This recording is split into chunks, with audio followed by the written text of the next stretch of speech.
Secretary James Mattis criticized the president for his handling of the protests, telling The Atlantic, quote, militarizing our response, as we witnessed in Washington, D.C., sets up a conflict, a false conflict between the military and civilian society. It erodes the moral ground that ensures a trusted bond between men and women in uniform and the society they are sworn to protect and of which they themselves are a part. I'd like to bring in Paul Rieckhoff.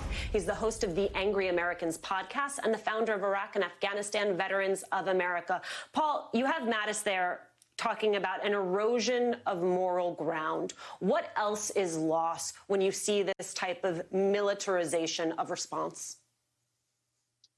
I think at its core, Alicia, the trust with the American people. I mean, the military works for the American people. They work for every American, and they stand by ready to protect peaceful protest.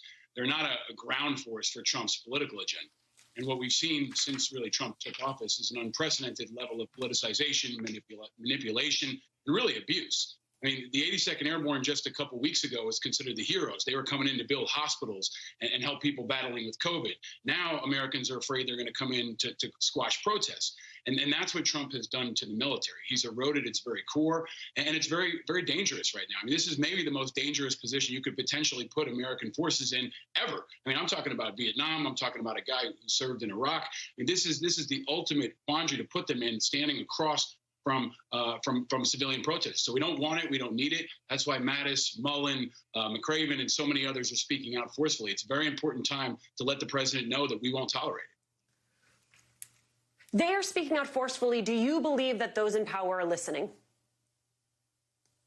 Yes. I mean, governors have said no. I mean, the president requested National Guard forces, and many governors said no. They have been deployed in about 24 states now, but those are accountable to the state governors. And that number has gone up by about 4x, I think, doubled in the last 4 days. So the number of National Guard troops are going up, but those are under state authority. People like Governor Tim Walz command the Minnesota National Guard. Interestingly, he's one of the few governors that actually served in the Minnesota National Guard as well. So he's commanding the very National Guard he used to serve in. And that's a direct contrast. You see him pulling back because he's been in uniform. He understands the limitations of force, while Trump, who avoided the draft and has never served in uniform, seems to think that they're going to come in and pound people. It's very dangerous. And I think you'll see people at the highest levels and within the military behind closed doors push back. But most of all, we need the American people to push back. People need to understand that our National Guardsmen and reservists, when they're not on the line, may be part of those protests. You know, we are not a monolith. We are part of the country, and we should not be manipulated by this president. You have seen real weapons of war and destruction, the damage that they can inflict. Some in the House, including Ruben Gallego, are proposing legislation to limit the military-style equipment going to police departments around the country. I wonder what you make of those type of legislative initiatives. I think it's the right direction. I mean, you have to ask yourself, will this help or hurt?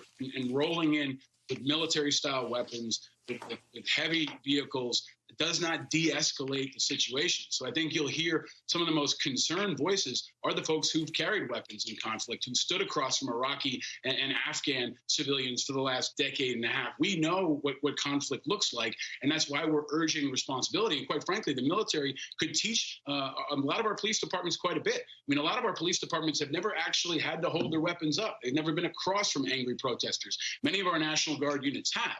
They've also responded to wildfires and to Hurricane Katrina and so much here. So I hope that the National Guards, if used responsibly, can actually be a bridge here. They want to see this move forward. But the president is the lightning rod. I mean, he didn't serve us well during the COVID outbreak either. Veterans were decimated and hurt dramatically by COVID. And now he continues to manipulate them. And you'll see that in a couple of weeks when he does the graduation at West Point as well. We're not a photo op. We're not a prop. We're not a political chew toy for Donald Trump. And all Americans need to say that, not just veterans. Paul Rieckhoff, thank you so much.